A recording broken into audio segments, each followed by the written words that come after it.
Mazda is typically not the manufacturer that likes to follow the crowd. And what I'm showing you guys today is the vehicle that best represents that. This is the company's flagship sports car, a 2004 Mazda RX-8. Now, the RX-8 is actually the successor to the original RX-7, which was last sold in the United States back in 1995. And 2004 is the first model year. Over the years, Mazda gave the vehicle a few updates here and there, the biggest one being in 2009.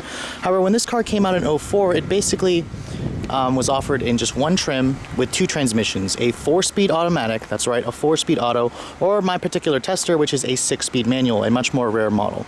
In 2006, Mazda got rid of the 4-speed auto and replaced it with a 6-speed automatic with paddle shifters. And depending on the transmission, you actually get two different outputs for this car, either 250 horsepower with the manual or about 197 with the automatic, re-rated in 06 to about 238 with the new SAE measures. Now, what makes this car unique, since I didn't even touch point on that yet, is the fact that it doesn't have pistons. This is a rotary engine. Mazda is one of the few manufacturers that has a production rotary engine, available to the mass for, I guess, to be purchased. And it's basically, you kind of see the rotary theme here. You have, a rotary design or a triangular shape on the hood. You have rotary designs in the interior, in the seats, and in the tailpipes. But overall, this car is still a surprisingly good-looking car, and it's got several unique features that differentiate it from the 350Z, rival, as is those half doors in the back, which kind of make this car almost a 4-seater. Now, looking at the interior, this particular one is the silver exterior with the red and black interior. It's definitely a nice combination, still looks good today. Now, the one thing about the RX-8, just like every other sports car, you do have to duck when you're getting in just because it's low to the ground. You feel like you're almost sitting on the ground. Now, push button start's not available on this car, not even on the new ones. This car went all the way up to 2011, so here's the older Mazda Key. You can see here, this one does have the 6-speed manual, a very rare model indeed. The thing about the rotary engines, they're high revers. This one goes all the way up to 9,000 RPM as the red line, and you don't actually hit peak power until 8,500 RPM. Now, I gotta say, the rotary engine is probably one of the weirdest sounding engines at startup. It just doesn't sound very pleasant to me, but that's just the nature of the beast, I guess. The window is actually automatic down for the driver, not automatic up. But in terms of the interior, the Mazda RX-8 surprisingly had a decent interior, but let's face it, this is a pure sports car. They really didn't need to, but it's really nice that they have it. You have a soft touch material on the dashboard. It is hard plastic right here. There is a navigation system that's available. I believe it was just a pop-up unit. You can see here, like I said, the rotary, theme is kind of carried over with this circular design here in the center stack. The gauges just have, the tack right in the center with a digital speedometer. The steering wheel has a pretty, nice leather, no bolstering extension, but it looks really good. It feels good in your hands as well. The door panels are soft touch in this upper portion here. You have kind of a metal door handle here, and then your red leather, and then surprisingly it's not soft touch right here where your elbows are going to rest. Now, this is the 6-speed model. It's got slightly, shorter throws than I thought, and it actually isn't that bad. The clutch in this car, however, is probably one of the most vague feeling clutches I've ever driven. I gotta tell you, I stalled this car several times. Surprisingly, you do get heated seats, a little center console here with some cup holders, and you can see here in terms of the glove compartment, it's relatively small, but for a sports car, which usually forces you to make compromises, this car doesn't really have that many. Now, you can see here with those back doors, it does give you a pretty good size access to the back seat, which does seat 2. I wouldn't say comfortably, but you do have, a nice armrest there with some storage. And then over here, Mazda actually has put some leather stitching there, but it is hard plastic down here. Now, the RX-8 is just a sports coupe, so you do have a relatively small trunk. This measures about 7 cubic feet, and the seats actually don't fold, it looks like, but there is a pass-through. Overall, this isn't really a car that you're gonna, buy to store your golf bags or, go to Costco with.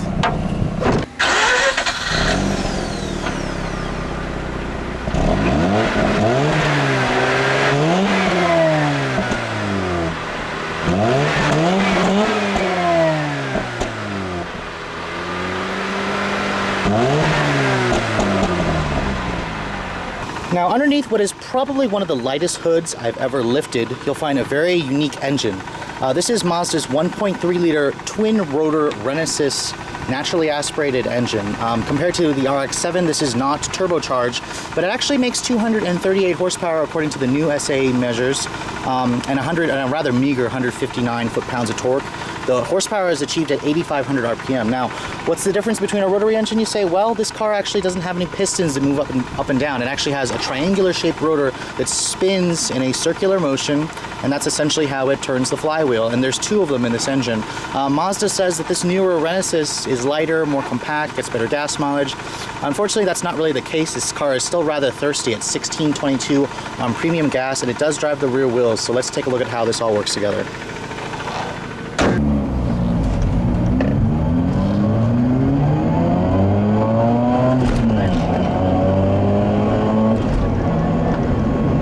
Alright, so I'll be honest, this is probably my first time driving Mazda's RX-8, and I gotta tell you, what I've read about the car in the past when this thing first came out, it's all true. I mean, this car, when it came out, rivaled, or basically its main rival was the 350Z, and it's definitely a much lighter feeling. This car weighs about 400 pounds less than a 350Z at just 3,000 pounds.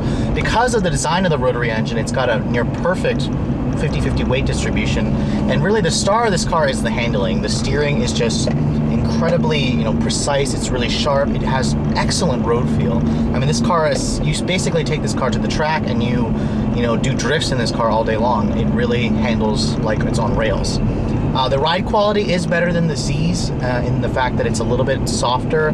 It's not as punishing. I mean, but this is still a sports car. It's going to punish you when you get on, bumpy surfaces. The seats are also very comfortable, and the noise levels, they're definitely less than the Z. Of course, the car makes its own unique sound from that exhaust, and then the rotary engine just has a very interesting noise to it. It's almost like an electric motor whirring noise when you get up in the high revs. It's very smooth when you get up there. It's just very different. This car is, different than the 350Z, and the fact that it goes in a completely different direction on, Mazda's view on performance.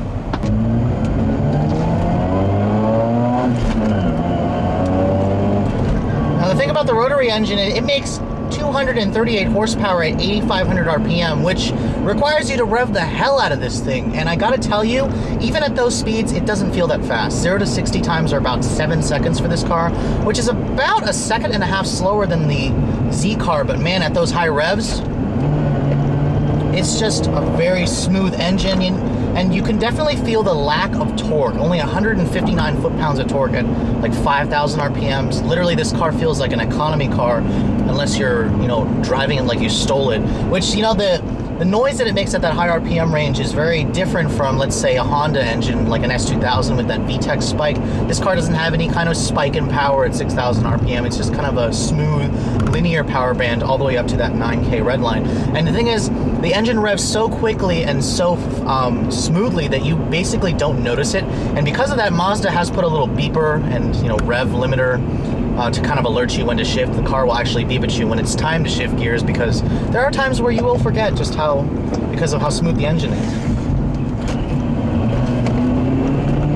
You can see corners, this car's 50-50 weight distribution just feels incredibly, tossable. This car is just phenomenal, even though it's, a few years old, and Mazda did just cut production of this car in 2011. It's still an incredibly fun sports car to drive.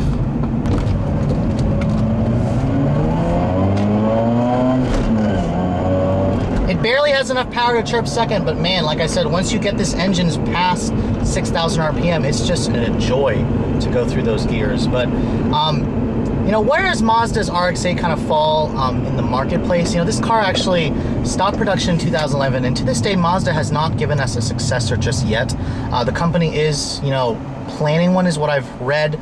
But, this rotary engine, for how small it is, it's only a 1.3 liter for how meager of a torque output it makes. The gas mileage is really suffering. And then I've also read that this engine has a tendency to consume a lot of oil. So for those of you who actually want to purchase one of these used, be prepared for the extra maintenance that these rotary engines really require.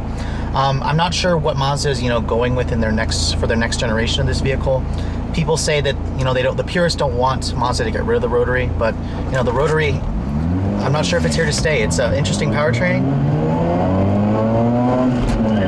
but it's definitely not the fuel economy leader or low maintenance leader that most people prefer.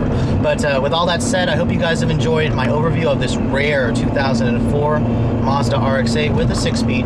If you guys are in the market for a used one, try to find one that has a low mileage that's in good shape like this one. Thanks so much for watching, guys. I'll catch you all later.